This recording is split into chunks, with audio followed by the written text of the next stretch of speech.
What's going on, you guys? My name's Ty Knots and welcome to Top 5 Unknowns. 5 final words from prison inmates. Number 5.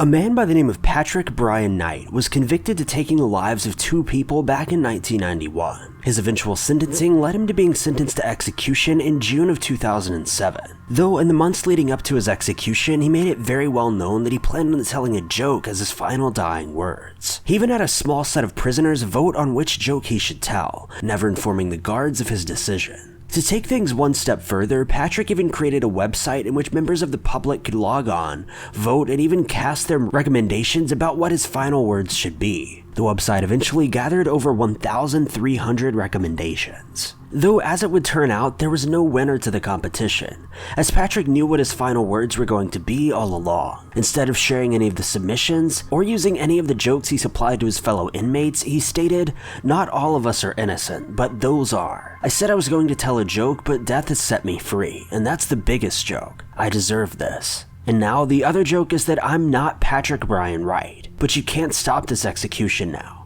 Go ahead, I'm finished." His fingerprints prove that he was in fact Patrick Brian Knight. Number 4.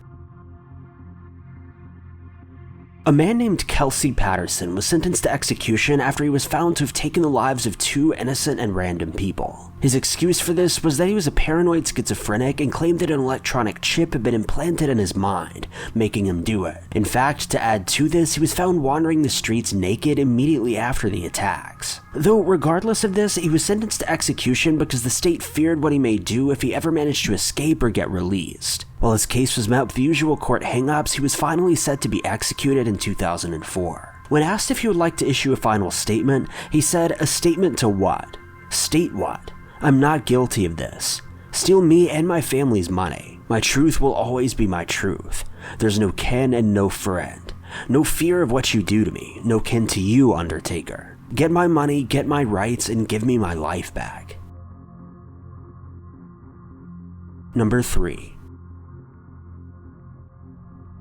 Robert Childers was a London-born man and is one of the most non-violent criminals to ever be given an execution sentence. In 1922, during the Irish Civil War, he was arrested for his possession of an illegal gun. Though reports seem to indicate that Robert had no intentions of even using the gun and very few people even knew that he owned it. Yet late one evening, police burst into his home and arrested him and hauled him away to jail. In his trial a short while later, he was convicted and given an execution sentence. He filed an appeal, though he was still executed while the appeal was pending. He was then set to be killed by a firing squad, shaking the hands with each of the gunmen prior to its beginning. For his final words, he looked to the gunman and stated, "Take a step forward, lads. It'll be easier that way."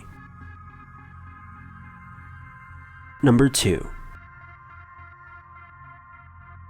Robert Gleason was a rather odd prisoner, and that he actually wanted to be executed. He was originally sentenced to life in prison after he took the life of a man in 2007. Though once in prison, he took the lives of 2 separate inmates, resulting in him being sentenced to execution. In fact, while awaiting his conviction, he stated that he would take the lives of however many people were necessary to land him in the electric chair. Eventually, he got his wish as he was executed on the same year as his conviction. For his final words, he made the strange statement, "Well, I hope Percy isn't going to wet the sponge. Put me on the highway to Jackson and call my Irish buddies. God bless."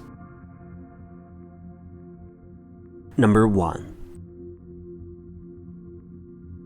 Richard Cobb was a Texas man born in April of 1984. He was a high school dropout, and by the time he was 18, he'd been involved in a serious armed robbery of a convenience store. During the robbery, he abducted 3 individuals who worked at the store. He then stole their cars and drove the victims to a pasture where they were sexually assaulted and beaten. 2 of the workers were female and the other was male. The male was shot in the back of the head after the assault, but the 2 women were knocked unconscious, with Richard believing they'd passed away. However, a short while later, the 2 women awoke and managed to escape to safety. They were thankfully able to positively identify their attackers, with Richard and his accomplice eventually being caught and sent to trial, where they were convicted and given an execution sentence. For his final words, Richard stated, "Life is death, death is life.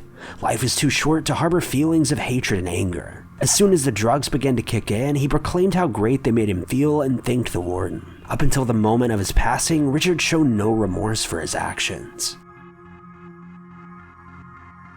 Thank you guys so much for watching. If you liked this video, be sure to click that like button. Also, don't forget to subscribe and click that notification bell to keep updated with our videos.